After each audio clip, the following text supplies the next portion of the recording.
You reach down. Your dog leans into your hand. No leash, no command, just trust, offered for free. For most of human history, that trust didn't exist between you and a wolf. It had to be built by accident. Right now, tens of millions of households share a bed, a couch, a home with an animal descended from one of the most dangerous predators on the planet. You've never had to teach your dog to love you. It already does. But for the other 99% of the time humans have existed, wolves were something you feared, not something you fed by hand. A full-grown wolf can weigh over 100 pounds. It hunts in packs that bring down animals 10 times its own size. Nothing about that profile says future best friend. Somewhere in the last ice age, that fear turned into a bond nobody planned. No human sat down and decided to breed a predator into a pet. The question is, how a predator became a companion without a single human ever choosing to make it happen.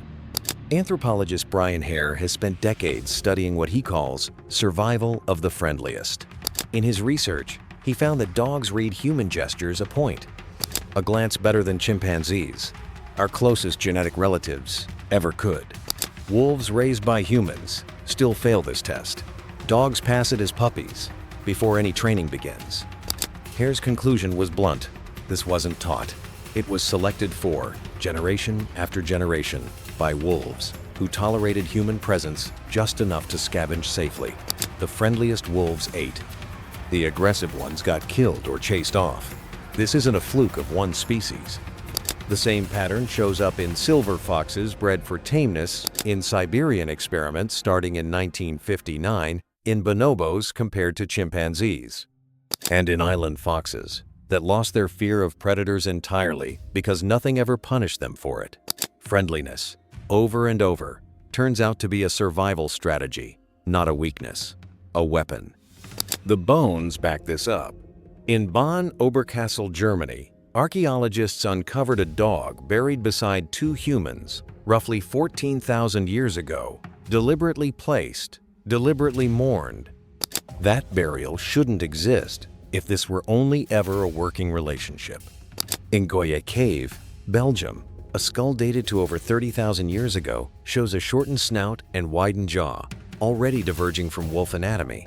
And genetic studies, led by researchers like Robert Wayne, trace the split between dogs and wolves back tens of thousands of years, long before agriculture, long before a single permanent settlement existed. A cave at Předmostí, in the Czech Republic, held the skull of an animal over 27,000 years old, with a bone deliberately placed in its mouth after death, a burial ritual, not a meal. These weren't tame animals people built from scratch. They were wild animals that started building themselves into something new, one cautious generation at a time. Picture an Ice Age camp at the edge of a forest. Your fire is burning low. The cold bites through animal hide. Scraps of bone and fat sit at the edge of the light, thrown out because they aren't worth keeping. In the dark past the tree line, eyes catch the glow. A wolf watches. It doesn't attack. It waits.